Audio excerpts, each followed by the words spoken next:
comment la législation islamique représente une preuve irréfutable de l'islam. Dans l'histoire de l'humanité, l'établissement des lois a toujours été le fruit d'une longue évolution sociale. Pourtant, il existe un cas unique et extraordinaire qui défie cette règle. L'avènement de la législation islamique apportée par le messager d'Allah, sallallahu alayhi wa sallam. L'Arabie pré-islamique était une société tribale, sans constitution écrite ni système juridique unifié. Chaque tribu suivait ses propres coutumes, transmises oralement de génération en génération. Les conflits étaient résolus par la force ou l'arbitrage tribal, sans cadre légal établi. Dans ce contexte, l'apparition d'une législation complète et sophistiquée en seulement 23 ans constitue un phénomène sans précédent dans l'histoire humaine. Traditionnellement, les systèmes juridiques se développent sur des siècles. De la Mésopotamie antique à la Rome classique, en passant par la Grèce, les lois ont toujours émergé progressivement, fruits d'expérimentation, d'échecs et d'ajustements successifs. Tous ces systèmes juridiques sont nés d'une longue maturation sociale.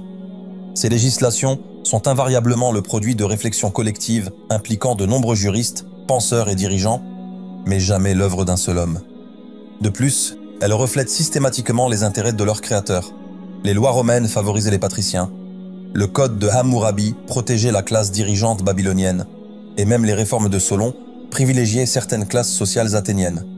Aujourd'hui encore, les législateurs prétendument démocratiques ne légifèrent jamais à l'opposé de leurs propres intérêts personnels, même lorsque ceci est dans l'intérêt du plus grand nombre.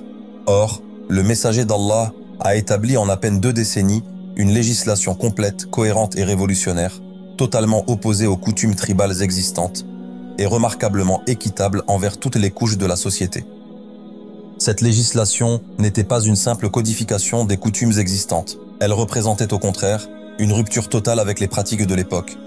Le système d'héritage, le statut des femmes, l'esclavage, l'adoption des orphelins, les droits des pauvres, les obligations fiscales des riches, les règles commerciales, le droit pénal, chaque aspect de cette nouvelle législation venait transformer radicalement la société arabe.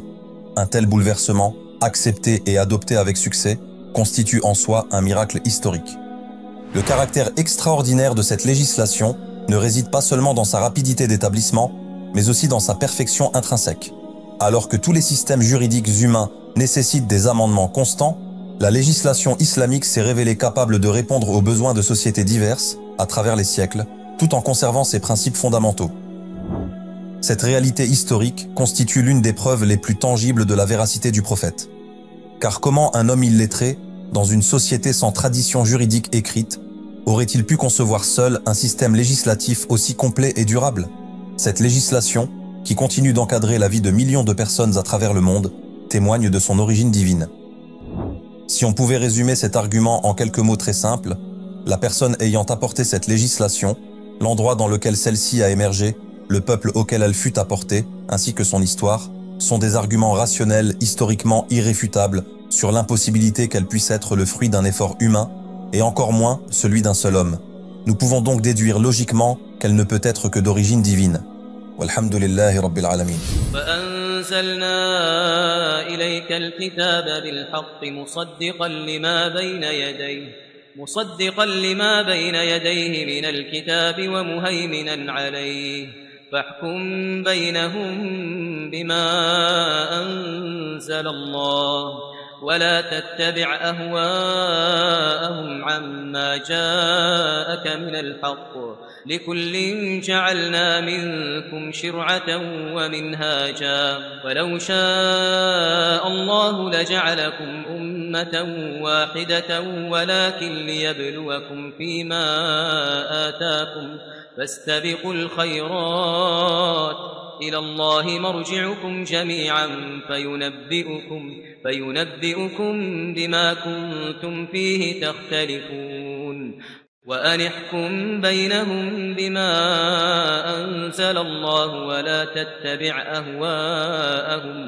ولا تتبع أهواءهم واحذرهم أن يفتنوك عن بعض ما أنزل الله إليك فإن تولوا فاعلم أنما يريد الله أن يصيبهم ببعض ذنوبهم وإن كثيرا من الناس لفاسقون أفحكم الجاهلية يبغون أفحكم الجاهلية يبغون ومن أحسن من الله حكما لقوم يوقنون